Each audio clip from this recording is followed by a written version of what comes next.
It was the final day of 1944, a cold December 31st morning high above the clouds of Europe. Inside the cockpit of the B-17 flying fortress known as the Little Skipper, Lieutenant Glenn Rojan sat at the controls, his gloved hands tight on the yoke. Beside him was his co-pilot, Second Lieutenant William Lee, scanning the instruments and the distant horizon. Their mission that day was critical: to strike deep into German territory and destroy the oil refineries at Hamburg, one of the key fuel sources keeping the German war machine alive. The sky around them was an endless stretch of gray, broken by the faint shimmer of other bombers flying in tight formation. Every man in that cockpit knew the dangers ahead. The Germans defended Hamburg with layers of anti-aircraft guns, and the closer they flew, the thicker the wall of fire became. Suddenly, black clouds of flak burst all around them, rocking the Little Skipper violently. The sky erupted with explosions, flashes, and trails of smoke, the radio filled with frantic voices from other crews. Bombers were being hit, engines bursting into flames, planes breaking apart in midair. Rojan looked ahead and saw one B-17 after another getting torn from the sky. It was like watching friends vanish into the smoke, one after another. Despite the chaos, Rojan kept his eyes fixed on the target area. Then he saw it. A thick column of smoke rising above the docks below, the signal to begin the bombing run. He steadied the plane and gave the order. The remaining bombers in their group opened their bomb bay doors, exposing rows of massive 500-pound bombs waiting to be released. The flak intensified even more. Each burst of anti-aircraft fire seemed closer, louder, more violent. The lead plane in their squadron, nicknamed Rush In, took a direct hit. In a split second, the massive bomber veered sharply to the right and collided with another B-17 flying beside it. Cramps, tramps. The sound of the impact echoed through the radio, followed by a flash of fire and debris scattering in the air. Cramps, tramps broke apart, split clean in two, and both planes spiraled downward, leaving trails of smoke as they fell. Rojan and Lee were frozen in disbelief. They thought everyone in those planes was gone. But through the chaos, Rojan spotted parachutes opening. One, then another, and more after that. "I see 6 chutes," he said quietly. Somehow, 3 men from each bomber had been thrown clear and managed to escape death. It was a small miracle in the middle of hell. Rojan pushed the thought aside and focused back on the mission. He radioed the bombardier, Sergeant James Shirley, waiting in the nose of the plane. "Confirm bombs away," he ordered. A moment later, Shirley's calm voice came back. "Bombs away." The Little Skipper shuddered as the bomb racks released their deadly load. The heavy bombs tumbled from the bay doors, falling in a stream toward the docks far below. From his cramped position in the ball turret beneath the plane, Gunner Russo watched through his sight as the bombs hit their mark. "Right on target," he called out over the intercom, a note of relief in his voice. Below, enormous explosions ripped across the refinery, sending flames and smoke into the sky. The mission was a success, but they still had to make it home. Following the plan, Rojan ordered a sharp 180-degree turn. The bombers swung around, heading back toward the sea. They tightened formation to protect one another, each crew watching the skies for enemy fighters. For a brief moment, it seemed like the worst might be over. But just as they began to level out, a call came over the radio.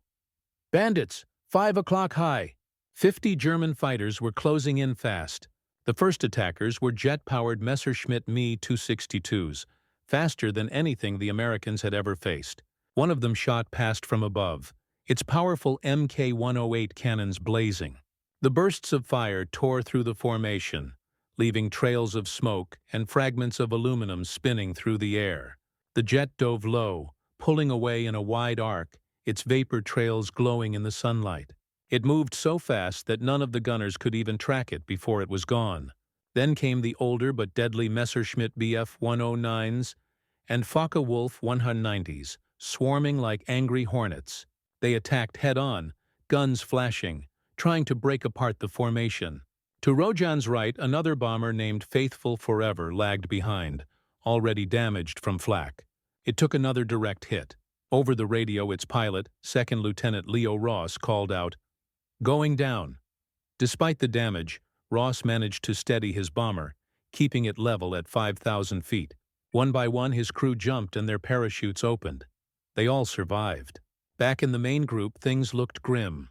The sky was chaos, smoke, gunfire, and flames everywhere. The formation that had once been tight and disciplined was now scattered and broken. The German fighters tore through them without mercy. Rojan could hear the panic and pain in the radio chatter.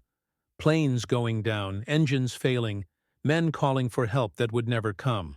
Just when it seemed all hope was lost, Rojan heard another voice crackle through the static. "Angels incoming." Moments later, he saw them. Silver shapes slicing through the clouds, sunlight gleaming off their wings. P-51 Mustangs, American fighter escort. The sight filled every man with renewed hope. The P-51s dived straight into the German formation, their machine guns blazing. The enemy fighters broke away instantly, searching for easier prey. Within minutes, the skies were clear again. The German jets and fighters turned tail and disappeared into the distance. The P-51s circled once more, ensuring the bombers were safe, then peeled off to defend other formations further ahead. Over the radio, one pilot called out, "Keep your eyes open, boys. You're on your own from here."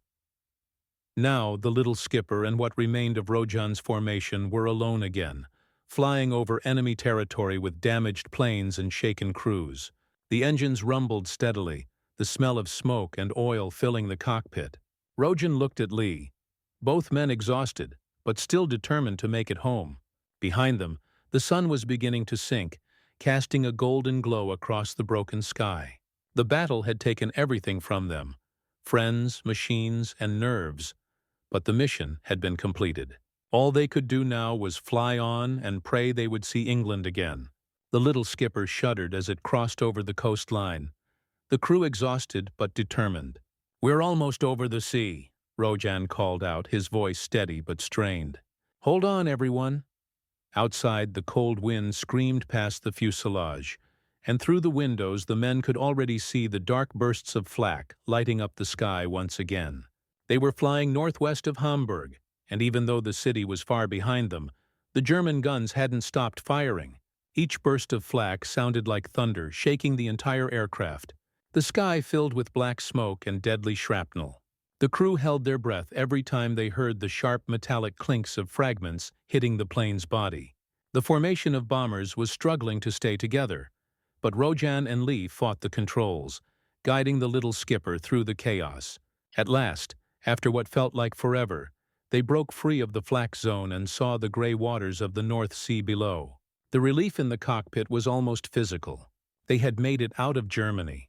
Still, the plane felt heavy and sluggish, its wings trembling in the turbulence. Rojan could feel every gust of wind fighting him for control.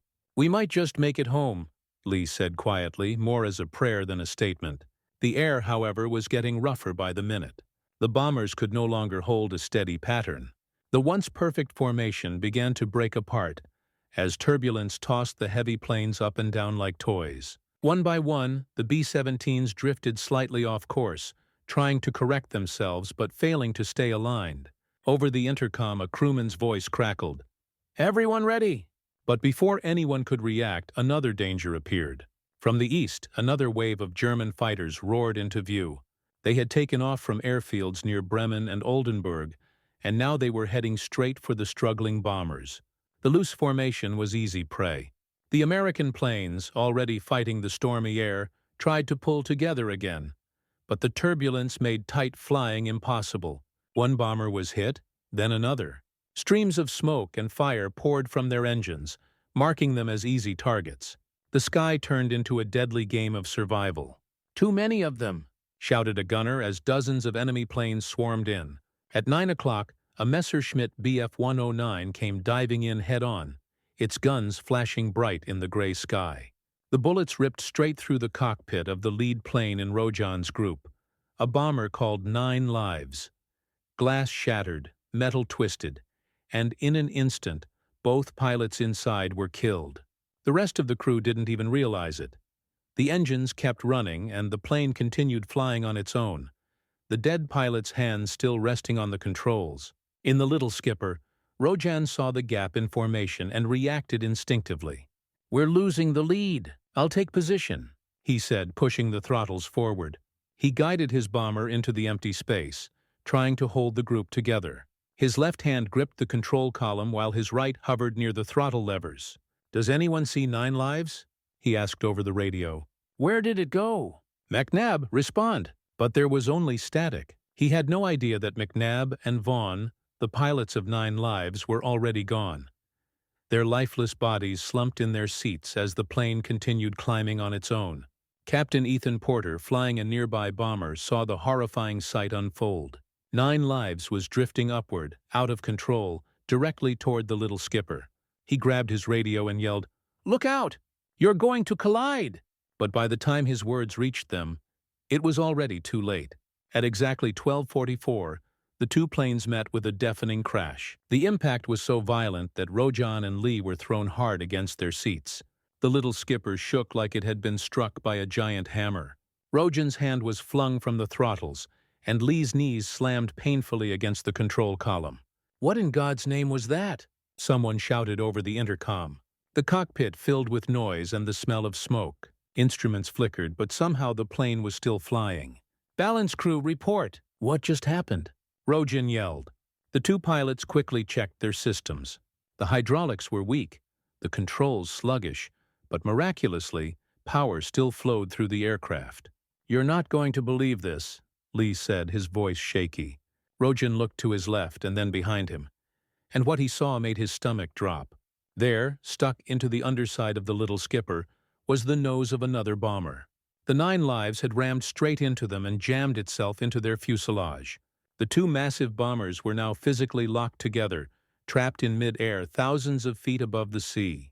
"We're riding another fort," Rojan muttered in disbelief. Over the intercom, someone tried to lighten the horror with dark humor. "Geez, Glenn, we're stuck together like mating dragonflies." Inside the 9 lives, Staff Sergeant Edward Wood Jr. was still alive, trapped inside the ball turret beneath the bomber. The impact had sent shards of metal slicing through the compartment, covering him in cuts and fragments. The power was gone. No electricity, no hydraulics. Wood realized the only way out was to crank the turret manually. He grabbed the small hand crank and prayed it wouldn't break. Every turn felt like lifting a mountain. Slowly, painfully, the heavy guns rotated downward. The moment the turret aligned, he crawled backward, dragging himself out of the cramped space into the fuselage. When he finally looked around, the sight was surreal.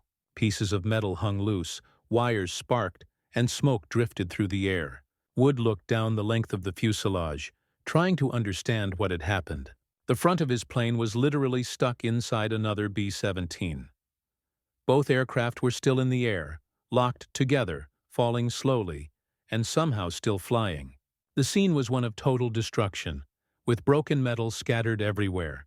Wood could see that Corporal Joe Russo, the B-turret gunner on the little skipper, didn't stand a chance of survival. The impact had crushed Russo's turret, forcing it down through the roof of the 9 lives and trapping it between twisted sheets of metal. Russo was completely stuck, unable to move or escape. Through the shattered plexiglass, Wood saw him making the sign of the cross, silently saying his final prayers. Inside the little skipper, the crew could still hear Russo's voice through the intercom as he recited his Hail Marys, each word filled with fear and faith. His voice trembled as he prayed, asking for mercy at the hour of his death. Hearing this broke Bill Leake's heart. He later recalled that he felt helpless and deeply uncomfortable listening to Russo's last moments. It felt wrong to intrude on something so personal and sacred. Out of respect, Leake took off his helmet and disconnected from the intercom, allowing Russo to pray in peace. He would later say that this moment was the hardest part of the mission for him. Meanwhile, the 9 lives' first engine was burning fiercely, sending flames licking across the metal surface. Both Rojan and Leake were struggling with all their strength to control the descent of the two aircraft that were now stuck together. They had fallen out of formation and were dropping through the sky at about 15,000 feet. The situation was desperate. The two pilots pushed their feet hard against the instrument panel, straining every muscle to control the flight. Sweat dripped down their faces as they fought the controls. Rojan shouted, trying to level the planes. He made several attempts to separate them, pushing the engines to full power, trying to rock them apart, but nothing worked. The two bombers remained locked together, as if fate had decided they would fall as one. Frustration filled the cockpit as Rojan cursed under his breath. The fire was spreading fast along the wing, threatening to engulf the entire aircraft. Knowing that crashing into the sea would mean certain death, Rojan made a bold decision. If there was any chance of survival, they had to reach land so the crew could bail out safely. It was their only hope. He told Leek that they needed to head toward the coast, even though maneuvering two damaged planes joined together seemed impossible. Slowly, he brought the little skipper's engines down to idle and began a delicate, dangerous turn. To their amazement, the planes began to respond. Inch by inch, they turned toward the German coastline. It was an incredible display of skill and determination.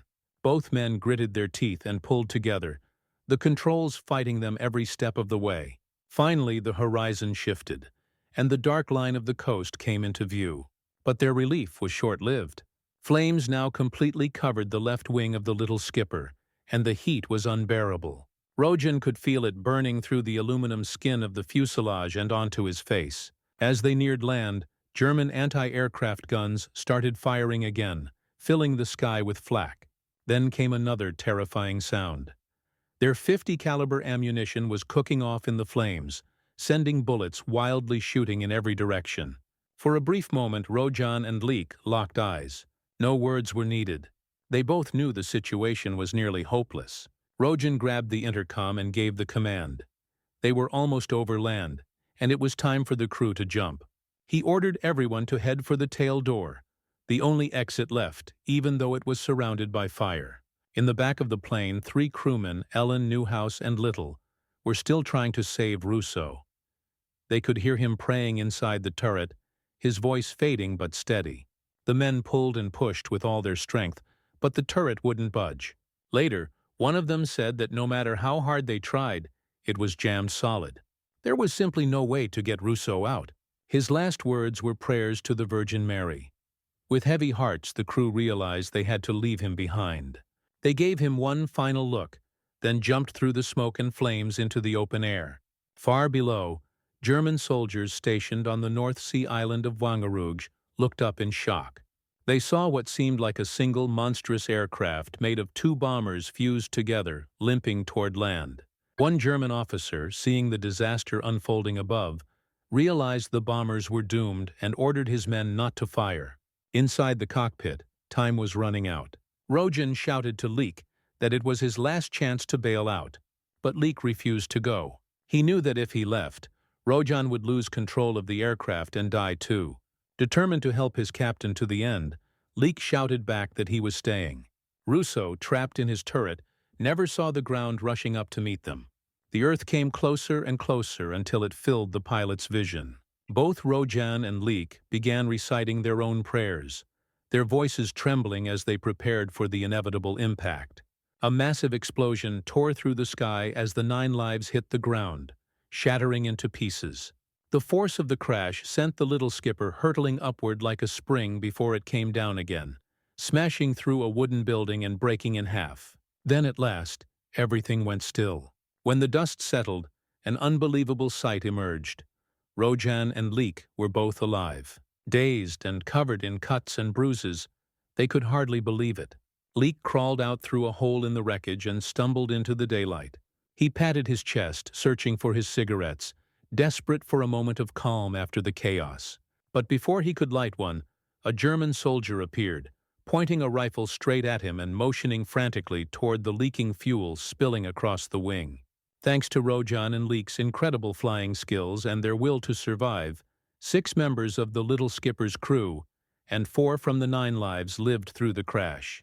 Rojan never bragged about the distinguished flying cross he received afterward. He always said he owed his life to his co-pilot, Bill Leek. Whenever he was asked about that day, he simply replied that he survived because of Leek's courage and loyalty. Their story became one of the most remarkable tales of World War II.